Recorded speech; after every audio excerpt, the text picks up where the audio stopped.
How's it going? Cody with Mayfly Guide Service here in Utah. Today I want to tie for you a nymph. This is a cream midge that we use a lot here on the Middle Provo and the Weber rivers.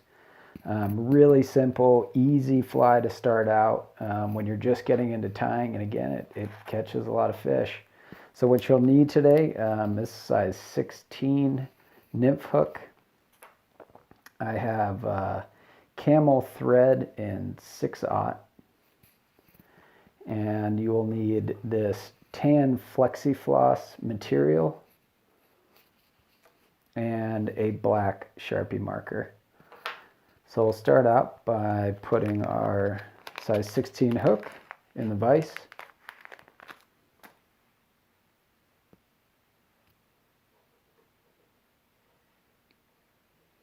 Grab our bobbin, already loaded up with our camel thread. So I'm just going to start my wraps, and I'm going to cover up the hook all the way down. Get rid of this tag end. I'm going to go a little bit past the bend, right about there. I'm going to grab a piece of this tan flexi floss.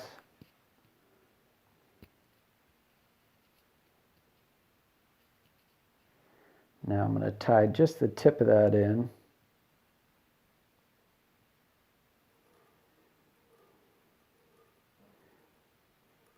Now I'm going to work my way back towards the eye of the hook. I'm going to leave a little bit of space up front. I don't always want to work my thread all the way to the eye of the hook. I want to leave enough room for a whip finish. You don't want to crowd that eye. Everyone's always had flies, that you'll get that everything's sort of crowded up front, and it's really hard to thread your tippet through there. So now I'm going to wrap this tan flexi floss back up towards the eye of the hook. Now I'm putting a little bit of tension on here as I'm going. Now when I pull on this stuff, it actually gets a little bit translucent. That's why I like to use that camel colored thread underneath instead of using a tan thread, because when you do that, it kind of gives it this sort of veiny look. When you see the naturals in the water, they do kind of look a little translucent. You can kind of see the insides of them a little bit. Couple of wraps there just to secure that flexi floss. Again, these don't have to be the prettiest flies you've ever tied. A couple more wraps just to make sure it's secured. Now I'm going to grab my black Sharpie marker, and I am going to color in my thread here black, because when you find these in the river, they will have a little black head on them. Instead of me having to switch out thread, what I can do is just change the color of the thread by using this black Sharpie.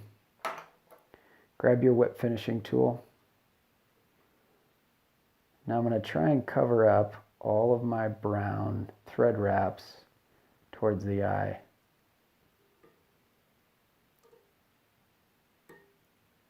Make sure I pull back towards the point of the hook.